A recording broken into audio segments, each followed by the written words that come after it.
한 작가의 작품이라고 해서 그 가치가 다 같은 것은 아닐 것입니다.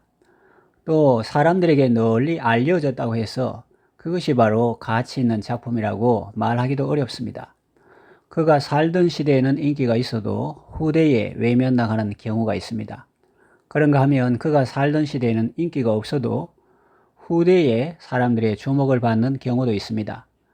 네덜란드 화가 반 고흐의 그림은 그의 생전에는 잘 팔리지 않았습니다. 그러나 그의 사후에 그의 그림은 사람들의 주목을 받게 되었고 비싼 값에 팔렸습니다. 이걸 보면 사람들의 한때의 호불호가 예술 작품의 진정한 가치를 결정한다고 말할 수도 없을 것 같습니다. 그래도 한 작가의 작품에는 분명 어떤 차이가 있습니다. 다른 사람들이 그렇게 평가하기도 하고 본인 자신도 그렇게 생각하기도 합니다. 러시아의 대문호라고 불리는 톨스토이는 많은 작품을 썼는데 사람들은 그 중에서도 안나 카레니나 전쟁과 평화, 부활을 3대 걸작으로 꼽습니다.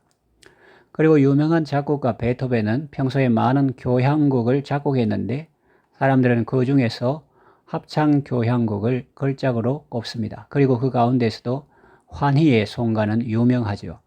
우리가 부르는 찬송가 64장 기뻐하며 경배하세 영광의 주 하나님의 곡이 바로 그의 작품입니다. 신기하게도 그 아름답고 힘찬 기쁨의 선율은 그가 청력을 완전히 상실했을 때 작곡한 것이라 우리를 더욱 놀라게 합니다. 이처럼 인간 작가의 작품에도 그 차이가 있습니다. 천지 만물을 창조하신 하나님의 작품에도 차이가 있습니다. 물론 하나님은 그 완전하신 지혜로 만물을 창조하셨습니다. 그런데 특별히 그 중에서도 하나님께서 존귀하게 창조하신 것이 있습니다. 사람의 말로 표현하면 특별히 신경 쓰셔서 만드신 작품이 있다는 것입니다. 그것이 무엇이냐 하면 바로 사람입니다. 사람은 삼위 하나님의 협의로 만들어졌고 또 무엇보다 하나님의 형상대로 지음을 받았습니다. 여러분 중에 혹시 까마귀가 하나님 형상대로 지음받았다는 말을 들어보신 분이 있습니까? 저도 이때까지 듣지 못했습니다.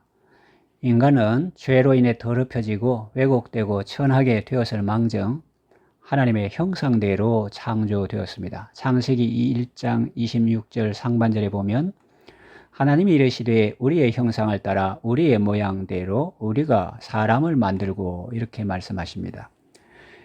인간에게는 다른 피조물에게서 발견할 수 없는 무언가가 있습니다. 아무리 빼어나고 훌륭한 피조물이라도 아담의 자손 중에 가장 볼품없는 사람과 비교하기에는 턱없이 모자랍니다. 인간만이 지닌 아름다움에는 야생의 짐승들에게서 도저히 찾아볼 수 없는 존엄성이 있습니다.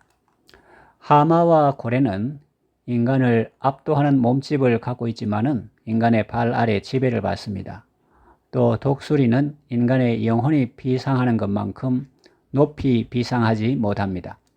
또 날카로운 이빨을 가진 사나운 사자는 인간의 영혼이 먹는 왕의 만찬을 먹지 못합니다. 그런데도 하나님께서 까마귀 같은 천하고 낮은 피조물의 울음은 들으시면서 자기 형상대로 만드신 당신의 기도를 듣지 않으실 거라고 생각하십니까? 당신은 하나님의 형상대로 지음받은 사람입니다. 얼굴 모양을 말하는 것이 아니라 하나님의 속성을 말합니다. 어디 그뿐입니까? 하나님은 사랑하는 독생자의 피값으로 우리를 속량하셨습니다. 우리를 살리기 위해서 자기 아들까지 내어주신 분이죠. 그러니 여러분을 얼마나 보배롭고 존귀하게 여기시겠습니까? 매력적이고 순결한 비둘기뿐 아니라 추한 까마귀도 하나님 손에서 먹을 것을 얻습니다. 당신에게 빼어난 것이 전혀 없고 당신이 까마귀처럼 시커먼 죄인이라고 해도 그것 때문에 당신의 울부짖음이 하늘에 올라가지 못하는 것은 아니라는 점을 명백히 입증합니다. 예수님의 십자가의 보혈이 당신의 자격 없음을 제거하며 당신의 부정함을 말끔히 씻기 때문입니다. 그러니 누구든지 이 예수님을 믿기만 하면 구원을 얻게 되는 것입니다. 로마서 8장 32절 말씀 보면 자기 아들을 아끼지 아니하시고 우리 모든 사람을 위하여 내주시니가 어찌 그 아들과 함께 모든 것을 우리에게 주시지 아니하겠느냐 라는 말씀이 있는데, 하나님께서 그 아들 예수님과 함께 모든 좋은 것을 우리에게 선물로 주시는 것입니다. 이제 말씀을 정리하며 맺으려고 합니다. 아무런 상관이 없는 까마귀 새끼에게도 먹을 것을 주시는데, 하물며 독생자의 피로 산 사랑하는 자녀들의 부르짖음에 응답하지 않겠습니까? 하나님은 여러분의 기도에 반드시 응답해 주십니다. 시편 81편 10절 말씀, 나는 너를 애굽 땅에서 인도하여 낸 여호와 네 하나님이니 네 입을 크게 열라 내가 채우리라 라고 말씀하셨습니다.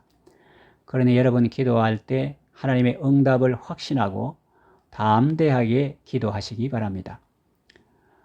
기도합니다. 사랑과 지혜로 천지 만물을 창조하시고 특별히 사람을 존귀하게 창조하신 하나님을 찬양합니다.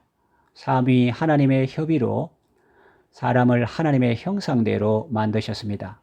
하나님의 사랑을 알고 하나님의 기대에 부응하며 하나님의 자녀로서 만물을 다스리는 사명을 잘 감당하게 하소서.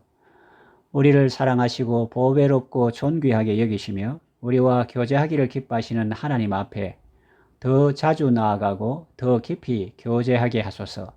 기도 응답의 확신을 가지고 감사함으로 아뢰게 하소서. 항상 기뻐하고 쉬지 말고 기도하며 범사에 감사하는 삶을 살게 하소서. 예수님의 이름으로 기도합니다. 아멘.